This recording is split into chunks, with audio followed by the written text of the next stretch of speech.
Radio. La noticia económica del día y de muchos días es la reforma tributaria que ha sido puesta a consideración del Congreso de la República. Ha comenzado ya el debate, se pronuncian los economistas, los gremios, los sectores que se sienten afectados, la gente del común, todo el mundo pensando cómo me va a pegar la reforma tributaria. Dos invitados a esta hora para tener dos miradas iniciales sobre esa reforma tributaria. Los senadores Jorge Enrique Robledo del Polo Democrático, el senador Ángel Custodio Cabrera del Partido de la U. Muchísimas gracias a los dos por aceptar esta invitación. Pedido especial que les hice fuera de micrófono y lo hago al aire, por favor, para que entendamos todos, porque estos asuntos económicos que sabemos nos pegan a todos, a veces no los entendemos. Entonces les pido por favor claridad y brevedad para que los colombianos entendamos de qué estamos hablando en la reforma tributaria. Senador Robledo, bienvenido, muy buenos días. Muy buenos días, muchísimas gracias por la invitación y un saludo a toda la mesa de trabajo. Y senador Ángel Custodio Cabrera, bienvenido, gracias por estar aquí. Un cordial saludo a toda la mesa de trabajo y a los oyentes que nos escuchan a esta hora. El senador Robledo me dice que trae chiva, pero ya le voy a preguntar por la chiva. Quiero empezar preguntándoles a los dos de manera breve y general. ¿Es el proyecto de reforma tributaria un proyecto bueno? ¿Es una reforma buena? ¿Es regular? ¿Es mala? Senador Robledo. Antes de la chiva, no, yo diría que es el peor proyecto de reforma tributaria que pudiera concebirse. ¿Y por qué? Porque los tributos deben ser progresivos, si no deben ser regresivos, o sea, deben gravar más a los que más tienen, menos a los que menos tienen, hasta no gravar en nada a los que no tienen nada. Y resulta que este es un proyecto exactamente al revés. Es un proyecto para aumentarles los impuestos en proporciones inmensas, ahora podemos ver los números, a los sectores populares, especialmente mediante el IVA y el impuesto a la gasolina, y reducirles en cerca de 2 billones de pesos los impuestos a las grandes empresas. Ese es el proyecto, o sea, que más regresivo no puede ser, es imposible. Ahora, no es sorprendente que así sea, es que lo diseñaron en la OCDE, eso no fue la comisión de expertos, y los de la OCDE representan a las transnacionales, entonces les están haciendo el mandado aquí en Colombia. Es el peor proyecto de reforma que se pueda concebir, dice el senador Robledo. ¿Qué dice el senador Ángel Custodio Cabrera? Todo lo contrario. A mí me parece que hacía rato no se presentaba una reforma estructural, o entendiéndose por estructural, donde se cogen todos los tributos y se empieza a hablar de una manera mucho más equitativa desde el punto de vista tributario. A mí me parece que esta reforma plantea cosas elementales como simplicidad tributaria, el tema de la competitividad, que es uno de los temas más que puedo diferenciar con el doctor Robledo. ¿En qué sentido? Es que si una empresa no es competitiva, ¿cómo hay crecimiento económico? Entonces grabemos todas las empresas y acabemos el crecimiento económico. Entonces yo creo que ese es un tema que hay que tocar a fondo. Obviamente, como cualquier reforma tributaria, siempre tocará a 1, 2, 3 y 4, y esa es la discusión que se viene en el Congreso de la República. Comparto parte de lo que tiene que ver con el doctor Robledo en el sentido de que esta reforma toca ciertos elementos en los cuales no van a ser populares y en los cuales yo no estoy de acuerdo. Por ejemplo, en algunos temas puntuales, el IVA, por ejemplo, a las gaseosas, eso yo no lo comparto, o el IVA no, sino el nuevo impuesto a las famosas bebidas azucaradas. ¿Por qué no colocaron todo el tema de salud en un solo capítulo? Yo no estoy de acuerdo, no, un solo sector, pero cosas de esas son las que vamos a discutir. Exactamente. Vamos por partes, si me permiten. Hay un impuesto que genera bastante preocupación, y es el IVA, el incremento en la tarifa del IVA del 16 al 19%. Hablemos de ese impuesto, si es necesario en primer lugar, si era por ahí que se necesitaban esos recaudos, y quién termina pagando ese IVA, senador Robledo. Permítame, yo doy en primer término las cifras de la DIAN, de qué es lo que va a pasar en plata con la reforma, porque si todos tenemos las mismas cifras se vuelve más fácil debatir, porque ya es un problema de cómo se interpretan las cifras. ¿Cuánto se va a recaudar? Sí, este es el cuadro, se los voy a dejar y ya lo tiene, o sea que es, pues no es que yo me lo inventé, está en los documentos de la reforma. Entonces dice, IVA e impuesto al consumo, que golpea principalmente a sectores populares y clases medias, nuevo recaudo el año entrante por 8 billones de pesos, voy a redondear para facilitar, 8 billones. Combustibles, que también golpea principalmente especialmente a sectores populares y clase media, 1 billón, redondeando, 1 billón, o sea que por ese lado son 9 billones de pesos nuevos, es plata nueva que se va a recaudar. Bueno, y en renta, ¿qué pasa? Que es, en renta disminuye el ingreso en 2 billones de pesos. La mayoría reduce es el de las grandísimas empresas, porque a esas les van a bajar la renta del 43% al 32%, mientras que a las pequeñas y medianas se les van a disminuir del 34 al 32%. Y ojo, esta disminución en renta es a pesar de que va a subir duro el impuesto a las clases medias. Por ejemplo, van a aparecer 500.000 nuevos contribuyentes, más retención en la fuente, más bajo el nivel de donde se toman. Entonces, la reforma matemáticamente hablando es profundamente regresiva, y para el 2022 el impacto va a ser peor todavía, va a ir empeorando el impacto.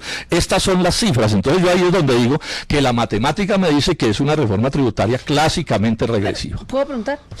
Senador Robledo, digamos, uno de los cuestionamientos que había era la cantidad de exenciones a las empresas que se eliminan, y en esa medida algunas que supuestamente deberían pagar, no sé, 35, 40, 50, no sé porque yo no soy economista, acababan pagando unas tasas bajísimas de impuestos. Entonces aquí acaba todos pagando lo que tocan porque se les quitan todas las exenciones, entonces entran muchos más a pagar más alto que lo que venían pagando gracias a las exenciones. ¿Es eso cierto? María Elvira, las cifras no demuestran eso, porque si va a haber una disminución de casi 2 billones de pesos en el impuesto de renta, quiere decir que en lo que toquen la renta, en todas esas exenciones que son inmensas, yo les cuento esto, 68 empresas que tienen contratos de estabilidad jurídica tienen exenciones por 6,5 billones de pesos, o sea, casi todo lo que va a aumentar el IVA. Esto es una cosa inaudita. Y repito, la cifra no demuestra esa teoría. Yo estoy atento a eso. Habrá que mirarla más en detalle, pero la cifra se concluye. Mire, les doy este dato. Para el 2022, el IVA y el impuesto al consumo habrá aumentado en casi 14 billones de pesos. Y la renta apenas en 382.000. Y ahí el grueso va a ser impuestos de clases medias. Y sí, de clases medias en general, no de empresas. O sea, que es que una reforma tributaria, decía Colbert, el ministro de Finanzas de Luis XIV, es el arte de desplumar al ganso sin que chille demasiado.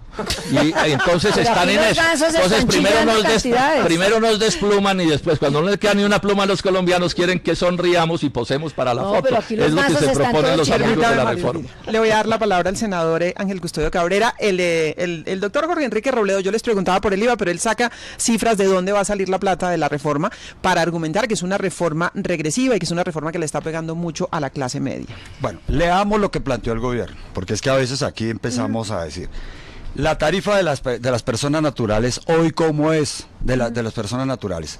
Uno empieza a mirar con una cantidad de galimatías, imán y más y demás. La reforma hoy para las personas naturales se vuelve muy simple. Ingresos y separa rentas de trabajo, pensiones y demás. En un asalariado común y corriente, sus ingresos menos el 25%, menos el 10%, 25% por exención de renta de rentas de trabajo y 10% únicamente para el tema de cuentas AFC y demás. O sea, conclusión, un trabajador con 35% de descuento, esa va a ser su renta. Personas jurídicas. La renta para la tarifa para el año 2017 es del 34%, 2018 33% y 2019 se reduce al 32%. Pero aparece inmediatamente lo siguiente, sobretasa al impuesto de renta 2017-2018 del 5 y el 3%. ¿Cómo estaban hoy las personas jurídicas? Casi un índice de tributación de casi el 43-49%. Prácticamente se está rebajando. El doctor Robledo dice, le rebajaron a esta gente, pero leamos la reforma tributaria.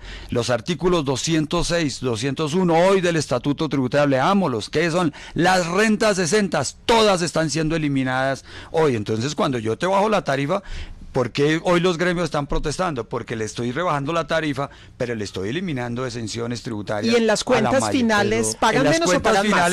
Lo que pasa es que se cogen varios temas. Ok, uno dice las cuentas finales, porque ese es el argumento perfecto. No, porque en las cuentas finales, a ver, si lo exento que es, que les golpea y los la tasa que le rebaja. Es que todo el mundo dice que las exenciones tributarias era lo que estaban aquí matando, pues eliminémoslas. Por ejemplo, en persona natural eliminaron las exenciones tributarias a todos los diplomáticos, a diferentes sectores que hoy tenían una cantidad de exenciones tributarias. ¿Cómo le explica uno al trabajador que está aquí en cualquier empresa que se gana 3, 4 millones de pesos y un diplomático que por ser hecho de representarnos en Colombia no pague tributos? Eso es muy complicado. Yo creo las cuentas muchas veces, a veces los economistas sacan las cuentas y demás, pero a veces esto es como un PIG. Si nosotros colocamos las cuentas, todo el mundo apunta a que solamente va a crecer en el año 2017, 0.8% va a ser el recaudo. Y a partir del año 20, 21 y 22 es donde va a haber un recaudo buenísimo. ¿Por qué? Porque todas estas exenciones tributarias no las puede uno cortar de un solo día. ¿Por qué? Una zona franca, por ejemplo, hoy, que no lo se ha dicho, las zonas francas pagaban el 15%, hoy van a pagar el 22%. Eso, pero muchas de esa gente que hoy hizo esas inversiones en las zonas francas, yo no lo puedo poner aquí mañana, bájese de todas esas inversiones que hizo. No, tiene que haber un tema de tranquilidad. Entonces el tema de gradualidad, entonces las cifras simple y llanamente uno puede decir sí, pero el impuesto de renta es personas jurídicas y personas naturales, no solamente personas naturales. Bueno, y dice el senador Ángel Custodio Cabrera, senador Robledo, que uno de los argumentos a favor de la reforma tributaria es que simplifica, es decir, que ayuda a hacer más fácil el pago de los impuestos, más sencillo. ¿Qué dice usted sobre eso? Yo repito mi frase, es el arte de desplumar al ganso sin que chille demasiado. Y parte de la desplumada del ganso es enredarlo con cosas y cosas y cosas y no ir a los sustantivos. Yo afirmé, la reforma tributaria le va a aumentar a los sectores populares y a la clase media por IVA de impuesto al consumo en 8 billones de pesos. Ese es un hecho matemático. Y eso se subirá a 14 billones en el 2002. Y el impuesto de renta, a pesar de que le va a subir a la clase media, va a disminuir en 2 billones de pesos. Esa es la matemática. Entonces, a eso le pueden echar toda la retórica que le echen, pero estas son las plumas. Estas son las plumas y en eso hay que refutar, doctor Ángel. Senador Ángel Custodio, esas son cifras de la DIAN y sobre renta de personas naturales. El gobierno, el IVA es muy de la sencillo oficina del senador Robledo. El IVA es las compras normales. ¿Quién tiene capacidad de pago? Díganme. ¿Quién es el que tiene capacidad? A todos los más pobres. No, pero ¿quién tiene capacidad de pago? ¿La persona de un salario mínimo va a comprar en Carulla? No.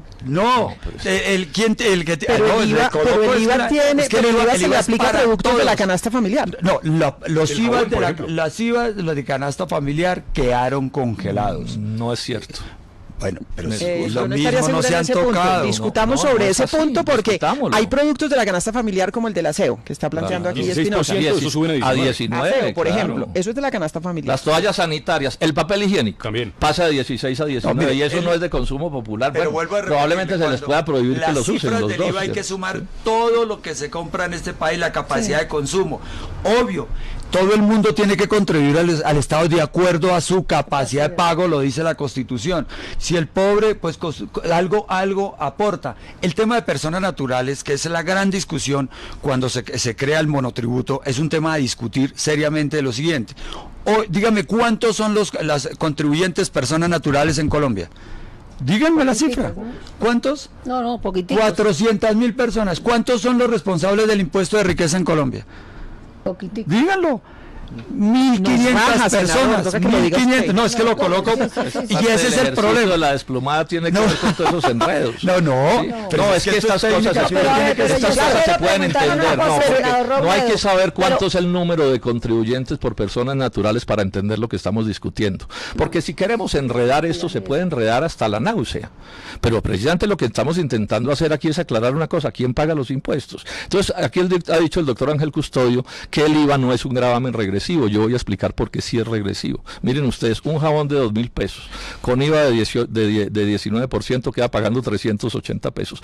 380 pesos para la persona más rica de Colombia es una suma absolutamente despreciable, pero para la señora de Ciudad Bolívar, sobre todo se lo multiplica por todos los jabones del año, es un montón de plata. La persona más rica de Colombia, además, cuando paga ese IVA en ese jabón, lo paga con una fracción microscópica de sus utilidades. La señora de Ciudad Bolívar paga ese IVA de ese jabón dejando de comer, porque ese es el grado de pobreza. Entonces, esto es lo primero que hace a los IVAs regresivos. Y lo segundo es esto: hay millones de señoras de Ciudad Bolívar en Colombia y el más rico de Colombia es uno solo. Entonces, cuando usted suma la masa de los IVAs, resulta que son los pobres y las clases medias las que están pagando el IVA y no las transnacionales que operan en Colombia. Y enfatizo en las transnacionales, ¿por qué? Porque el impuesto de las empresas debería ser distinto el de las pequeñas y medianas empresas, como es en Estados Unidos, que el de las transnacionales. Y aquí los mantienen igualados, cuando eso también es un criterio regresivo. Ustedes saben que el Gini de empresas es peor que el Gini de personas en Colombia, y el Gini de personas es de los peores del mundo. Claro, porque unas muy pocas empresas se lo ganan absolutamente. El índice de inequidad. Entonces, fíjense ustedes los debates, y yo les sugiero una cosa: cuando quieran, cogemos por partes. Por ejemplo, sería bueno coger la renta. ¿Y qué es lo que va a suceder con la renta? Le bajan a las superempresas y se la suben a la clase media colombiana. Del senador Ángel Custodio sobre el IVA. Entonces, en concreto, el IVA lo paga todo el mundo y lo terminan pagando también los pobres. Es que, mire, hay un tema muy elemental. ¿Para qué escribimos una bendita constitución donde dice, de acuerdo a su capacidad de pago, usted le contribuye al Estado? Entonces uno dice, el pobre, todos nosotros lo que hacemos en las normas en Colombia es protegemos, nosotros entregamos subsidios por un lado, subsidios por otro lado. ¿Qué hacemos? Recogemos el recaudo y a través de subsidios pagamos la educación, pagamos la salud, subsidiamos un tema a lo otro. Esa es la forma de entrevistar, digamos, de equilibrar los recursos y demás. Claro, si el doctor Robledo aquí luego le dice a uno, es que estamos grabando a toda la gente de Ciudad Bolívar, pues auxilio, socorro, no aprobemos nada y listo, y nos quedamos todos, como se dice, quietos. En principio, una de las peleas de todos los partidos políticos fue no gravar la canasta familiar. Obviamente, ¿qué tenemos que hacer en el Congreso? Pues vamos a revisar qué se entiende por canasta familiar y volver a colocar, porque uno a veces la DIAN le presenta unos artículos que queda uno dice, ¿estos son de la canasta familiar? ¿Sí o no? Porque todos hablamos qué es la canasta familiar. Pues eso es uno de los temas. Pero hay una lista, ¿no, del DANE? Sí, pero hay una lista. Hay que volver a revisar esa lista, porque cuando a uno llegan y le dicen, no, es que este sí y este no, y hay una figura que se dice en IVAs que se llama bienes exentos, bienes excluidos, o impuesto 5, 10, 16, lo que sea.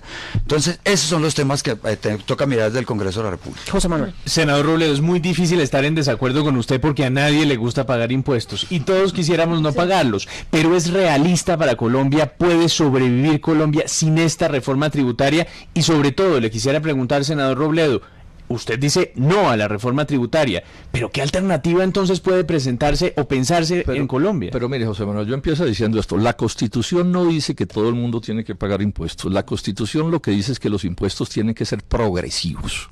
No, o sea que esta reforma progresivos es el primer criterio que establece la Constitución, progresivos, y o sea que esta es una reforma inconstitucional porque no es progresiva, por lo que ya he explicado. Es que este es un debate más complejo. Parte de la desplumada del ganso es que a uno le hablan, ¿sí?, de en qué se van a gastar la plata, y claro, entonces eso es parte de entonces el impuesto a la gasolina ya es un gravamen verde, o sea, ambientalista el impuesto, ¿sí? Y el impuesto a las gaseosas, entonces es porque los pobres están muy gordiflones y entonces vamos a mejorarle la salud. El impuesto Todo a la eso son gasolina, fórmulas de desplumar al ganso. Pero por decirle algo, el ¿sí? impuesto a la gasolina no solo grava digamos, a los pobres. Y a las clases medias. Y a los grandes transportadores y a las empresas de aviación, a las grandes empresas también. Transfieren a la gente, eso está sabido. Todos estos impuestos generan inflación, y que generen inflación quiere decir que se los trasladan a todos los colombianos, pero los pobres son los pobres, volvamos con la idea de los regresivos, y las clases medias, y son muchísimos más. Ese es el punto. Pero es justo un sistema tributario, es justo un sistema donde muy pocos sostienen toda la es que tampoco es cierto. Yo le cuento que hoy ya en Colombia más de la mitad de los impuestos son indirectos, o sea, contra los pobres y las clases medias. Es que todo esto está montado sobre mentiras, me excusan la franqueza. Llevo un año, 8 meses, pidiéndole al ministro de Hacienda y a la DIAN que por favor me entreguen un cuadrito que diga hoy quiénes pagan los impuestos en Colombia, no quienes dicen pagarlos, sino los que pagan, algo parecido a esto, pero en detalle, y no he podido, no existe el cuadro, no lo hizo la comisión de expertos, y entonces aquí no hay una cosa que falta para un debate serio, es que todos tengamos las mismas cifras.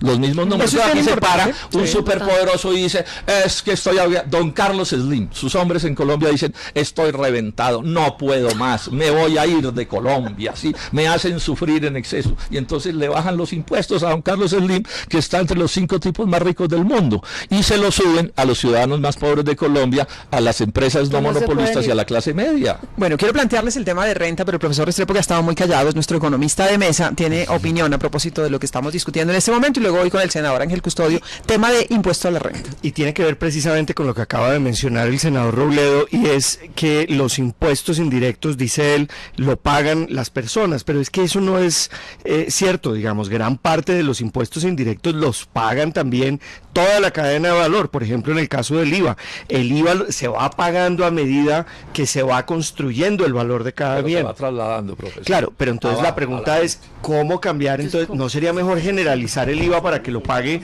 entonces toda la cadena de valor? ¿No sería mejor tener un IVA generalizado y no tener tantos huequitos y tantas tarifas diferentes? No, los detalles se pueden discutir, doctor Restrepo, pero el punto es este: el IVA se llama IVA, impuesto al valor agregado, o sea, se va agregando en la cadena, no, pero al final lo paga la gente.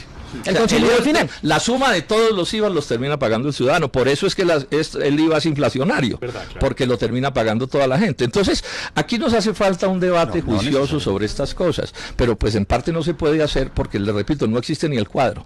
Sí, entonces, por ejemplo, las personas naturales, ahí hay un problema grave. Y si uno mira las cifras, y un día podemos mirarlo, las personas naturales más ricas de todas pagan muy pocos impuestos en Colombia, mientras que las personas naturales, que son clase medias, etcétera, pagan muchísimo más, relativamente hablando. Es que la progresividad se le tiene que aplicar a todo. Es más, en parte el país no se desarrolla porque le han arrebatado a la clase media del pueblo su capacidad de compra, mientras le mantiene la capacidad de acumulación a las transnacionales. Y entonces, si no hay capacidad de compra, ¿a quién le venden? Las propias empresas. Es que esto es casi increíble que sea así, pero es así. Voy con el senador Ángel Custodio Cabrera. Impuesto a la renta. La carga mayor, según la propuesta de la reforma tributaria, va, como dice el senador Robledo, para la clase media, golpea fundamentalmente a la clase media.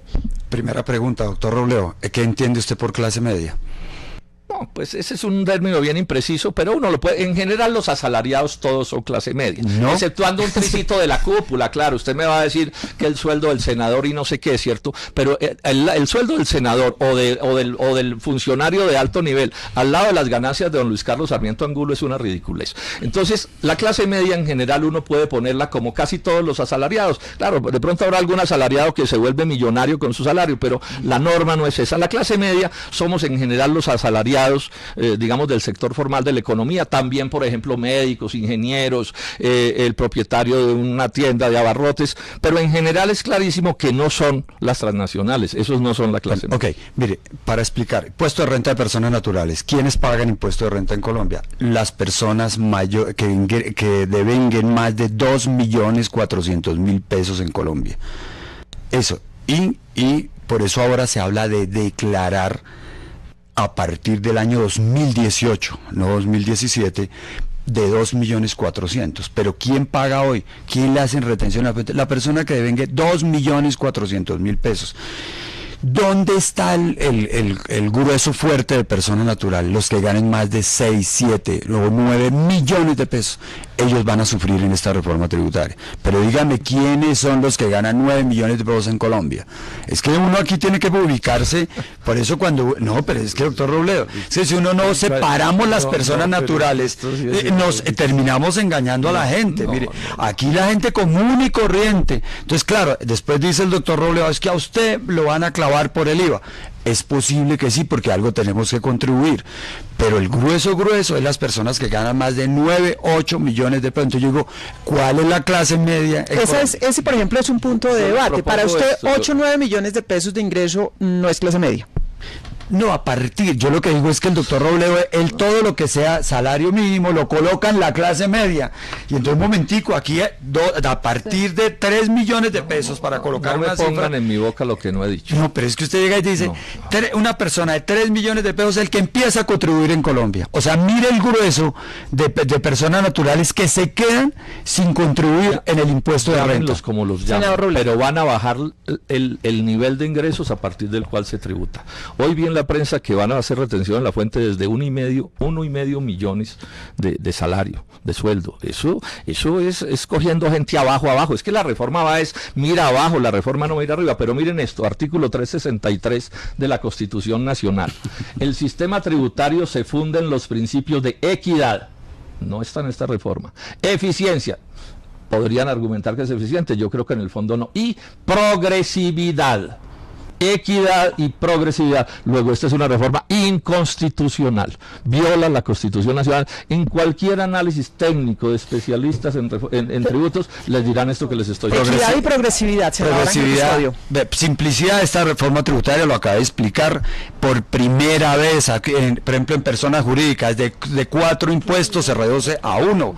Personas naturales, se acaba el imán y más, o de recreación de renta ordinaria. Punto, simplicidad. Progresividad, el que gana más paga más. Esa es mi interpretación sencilla, normal. Lo otro, la eficiencia. Por eso esta reforma trae por primera la cantidad de normas antievasión muy fuertes y todo lo que tiene que ver del fortalecimiento de la DIAN para buscar a aquellas personas que no están contribuyendo con el Estado. ¿Cuáles serían los impuestos, doctor Cabrera, que garantizan esa progresividad? Porque progresividad no es que el que gane más pague más, sino que pague una proporción mayor de su impuesto. Sí. ¿Cuáles serían los impuestos en esa reforma que garantizan esa progresividad? No, y digamos el impuesto de renta a través de las tablas y las tarifas lo hace. En el impuesto que proponen de bebidas azucaradas, ese no es progresivo porque ese es todos los consumidores, es igual para todo el mundo. El impuesto verde es para todo el mundo, ahí no se vería esa progresividad. Simplemente en el impuesto de renta es donde se ve el tema de la progresividad. Porque el impuesto del IVA, por ejemplo, no, de acuerdo a su capacidad de consumo se puede ver de un lado y del otro, porque obviamente se dirá, el que más consume más paga IVA, pero la tarifa del impuesto de IVA es igual para todos los productos, sea que lo compre el de estrato 1, 2 o 3 o 4 o 5 o 6. O sea que se puede tener la doble mirada. Está pegada de la tasa y de la capacidad de la persona, o sea, eso no se puede separar, porque si no, es que es igual el boxeador de 100 kilos que el boxeador de 15 kilos, pues no es verdad, eso no es democrático. Así digan que sí, que son iguales los tigres que las venados, porque todos tienen 2 ojos, cierto, y todos tienen 4 patas, y todo eso no es cierto, ¿sí? Pero yo les voy a hacer una propuesta, esta propuesta, Yolanda. Este es un tema, no es imposible comprenderlo, tiene sus complejidades, pero se puede entender, pero sí exige dedicación, como todas las cosas, ¿sí? Y parte del problema que tenemos estos debates es que se nos revuelven 50 temas. Sería interesante, y vamos a tener cerca de, poco tiempo, porque van a petriarla, pero que pudiéramos coger, si ustedes quieren, y yo me ofrezco traer otras personas que entienden de esto por temas. Y entonces, por ejemplo, coger cómo es renta de asalariados, ¿sí? Cómo es renta de personas naturales, cómo es renta de empresas, cómo es IVA y los otros indirectos. No es solo el IVA, son otros indirectos también, porque o si no, esto se vuelve un enredo, y al final pues se sigue creando el ambiente para la desplumada del ganso, y al final nos van a clavar en diciembre y todos saldremos a celebrar las maravillas del doctor Cárdenas y del doctor Santos. Ese es el argumento de todas las reformitas y reformastas que hemos hecho a lo largo. Yo siempre oigo el mismo argumento: cada las clases medias nos están desplumando a todos. No ha habido ninguna que sirva. Digamos, si estuviera en sus manos hoy hacer grandes correcciones a esta reforma para no desplumar el ganso o desplumarlo poquito. Dato, Yolanda, mire, los impuestos medievales premodernos todos eran sobre indirectos, solo existían prácticamente los indirectos. Uno de los aportes del capitalismo a la evolución de la humanidad fue ese que se crearon los impuestos directos, que en la Constitución se establecen en Colombia, si no estoy mal, en la reforma constitucional de 1936. Durante muchos años. ¿Qué es indirecto y qué es directo? Indirecto es como el IVA, y directo es como la renta. ¿Sí? Algo que pago directo. O sea, la renta puede ser de signo progresivo, el IVA nunca podrá serlo, los indirectos nunca podrán serlo. Bueno, entonces esto se mantuvo así hasta la reforma que hace el gobierno Belisario Betancur, si no estoy mal, que hace 2 cosas gravísimas: iguala el impuesto de renta de los monopolios, o sea, de las sociedades anónimas, con las compañías limitadas. Eso es un golpe a la progresividad dentro del grupo empresarial, y empieza a poner el IVA con el cuento de que no, es muy poquito, eso es apenas 2 o 3 artículos, ¿cierto? Y poquito, miren cómo vamos. Entonces lo que ha sucedido es que uno puede analizar en Colombia 2 tendencias del sistema tributario: una de tipo progresivo, que más o menos se puede leer del año 30, antes del 36 es horrible, después del 36 hay una cosa relativamente progresiva si ustedes quieren, y de Belisario para acá que es cuando empieza toda la reforma neoliberal a escala global en cierto sentido, empieza a imponerse esto en el mundo. Y ya estamos llegando al punto en que va a desaparecer el impuesto de renta si las cosas siguen como están, con el cuento de que es que o si no las transnacionales no invierten. Y entonces miren ustedes, las transnacionales nos están diciendo que su único deber con la sociedad es dar empleo, y resulta que es que sin empleo no hay ganancias, o sea que no nos cobren el empleo, porque uno puede poner aquí $1.000 millones ahí puestos y puede traer a todos los cultos religiosos a rezar para que crezcan solos, y no crecen, solo crecen si pasan por la mano del empleo. Entonces que no nos digan que su único deber con la sociedad es el empleo, no, ellos tienen otros deberes con la sociedad que se expresan en muy buena medida en los impuestos de renta, tanto de las empresas como de las personas naturales. Senador Ángel Custodio. Bueno, mire, yo insisto, esta reforma está diseñada, tiene las cosas novedosas, simplicidad, el tema de la competitividad, tiene que darse ahí. Esta es una reforma también un poco compleja. ¿Por qué? Porque como es estructural, aquí, por ejemplo, todas las normas RNIT se aplican ahora a los temas tributarios, que eso es novedoso, y eso permite mayores recaudos. Eso significa las realizaciones de los ingresos y demás. Yo insisto en que hay que dar unas grandes discusiones en el Congreso frente al tema del IVA. Para mí eso es lo más sensible. Hay temas en los cuales yo no comparto con el gobierno. El tema de las bebidas azucaradas yo no lo comparto. El tema del tabaco, por ejemplo, se había hablado de una progresividad y ahora les van a colocar de una entrada, y eso permite el contrabando mañana, al otro día el contrabando de tabaco, y se van a quedar sin recaudos. Y yo creería que el resto, o sea, el tema que tiene que ver empresarial y demás, que va a permitir la competitividad, que va a competir el empleo, así el doctor Robledo no está de acuerdo, pero el empleo en este país hay que salvarlo. Por eso cuando se eliminaron los parafiscales, que entre otras en la reforma trae los artículos para garantizar los recursos para ICBS y SENA, que antes no teníamos, eso permite una mayor complejidad. Pero yo insisto, esta es una reforma que hay que leer con suma cuidado, son 311 artículos. No, eso es una cosa loca. El 90% son temas de procedimiento tributario, y las normas antievasión que ustedes no han hablado el día de hoy aquí. Sí, no, y les iba a preguntar como última inquietud, porque sé, sobre todo usted, senador, se tiene que ir temprano, si están de acuerdo con la cárcel para los evasores en los términos en los que está en la propuesta. A mí siempre lo planteé, normas antievasión, yo siempre, mientras en este país no se hable de penalización, siempre habla de evasores. O sea, cárcel sí. 2, la bancarización de costos y deducciones. ¿Por qué bancarización? Es un tema contable. ¿En qué sentido? Si la única manera de yo controlar si sus costos y deducciones, si son reales o ciertos, es que pasen por el sistema financiero para yo saber si es cheque o no. Eso en la reforma lo trae muy expreso. Y el tema de la penalización tiene dos ópticas. Uno, ¿qué digo yo?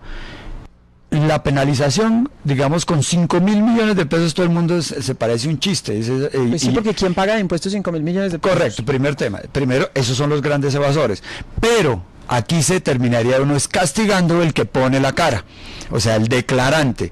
Yo aceptaría la cárcel es aquel que nunca declara y que vive. Ustedes todos conocen aquí cómo, es que por eso digo cuántos son los contribuyentes naturales hoy en Colombia, son 500.000 personas, y uno dice, por Dios, somos 48 millones de pesos de personas, ¿dónde está el resto? Sí. Y por eso el tema del monotributo, que a la gente le ha parecido terrible, pero y además es optativo. ¿Qué es?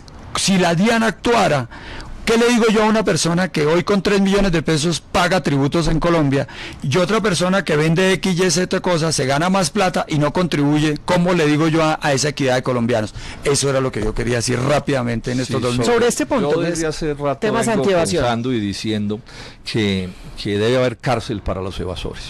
Es que si uno ¿y a partir de qué monto? Eso, claro, y digo los grandes evasores, más particularmente. Por supuesto que con unas normas muy claras para que no se preste para arbitrariedades, pero debe haber cárcel, porque si uno le quita la sofisticación de estas cosas tributarias, pues el que no paga los impuestos que debe pagar se está robando la plata del Estado, de la misma manera que se la roba un tipo que bueno, en cualquier negocio roba al Estado. Entonces, lo primero es que le quitemos, digamos, como elegancia al robo tributario. ¿Sí? Entonces estoy de acuerdo. Ladrones son ladrones. Como pagan en Estados Unidos hay cárcel y en Chile hay cárcel para los evasores, y en España hay cárcel para los evasores. O sea, ese no es un cuento pues raro. Pero no hemos acabado de mirar las cosas de mi oficina. La reforma es larga, hay que leerla con cuidado. Tengo 2 economistas y toda la oficina trabajando en esto, pero es difícil. Pero estoy teniendo la impresión, ojalá me equivoque, que como está redactada la norma, va a ser como una especie de juramento a la bandera. Sí, como está redactado, o sea que sería otra forma más sofisticada de la desplumada del ganso, sí, porque entonces a usted le dicen, nos lo clavamos en las gaseosas, pero eso sí, vamos a meter a la cárcel a los evasores, y al final lo despluman en la gaseosa, pero no no castigan a los evasores. Y otra cosa, el tema ese del monotributo de los tenderos, eso ahí se pueden discutir muchas cosas, pero eso es para un debate completo. Ese es otro completo, sí. Pero es un debate para coger pobres. Otra vez, es que la reforma toda mira para abajo. Pues porque imagínense que los van a gravar por ventas, no por utilidades ni por ingresos, por ventas de 40 billones, creo que empieza el nivel. Y por ventas, eso es una monstruosidad. ¿Ustedes se imaginan que uno llamara a los de Drummond o a cualquier minera y les dijera, de aquí en adelante sus impuestos no serán sobre las ganancias, sino sobre las ventas brutas? El escándalo se oiría fuera de la galaxia, y con toda razón. Pero como son los tenderos de Colombia, entonces le aplican algún análisis sofisticado y complejo, y es que no es que los van a esquilmar, no los van a desplumar, sino que los van a formalizar, y que además los BEPS y no sé cosa, y que posen para la foto. Bueno, completamente. pero no tienen tampoco, es opcional, sí. ¿O no? Eso vamos a ver, opcional el gobierno en tributos, habrá que verlo. Todas esas cosas vamos a mirarlas en detalle, porque es que es la desplumada del ganso, quiero insistir. Bueno, voy a coger la sugerencia del senador Jorge Enrique Robledo y vamos a seguir haciendo invitaciones para mirar por partes, porque es una reforma bastante compleja. Hoy era una mirada inicial, han tenido ustedes dos opiniones distintas y se van formando, por supuesto, la suya sobre la reforma que se ha presentado a consideración del Congreso. Senador Ángel Custodio Cabrera, muchas gracias, espero que vuelva por aquí. Gracias a tu invitación, y obviamente igual que el senador Robledo, cuando lo digan aquí estoy. Volvemos a discutir, senador Robledo, muchísimas gracias. Yolanda, a todos ustedes mis agradecimientos, y a los colombianos mis saludos, al doctor Ángel Custodio. Y al doctor Robledo, de verdad, gracias por estar. Nos quedamos con el cuadrito de la DIAN. 8 de la mañana, 11 minutos, reforma tributaria que camina en el Congreso de la República, el debate está servido. Usted escucha RCN Radio.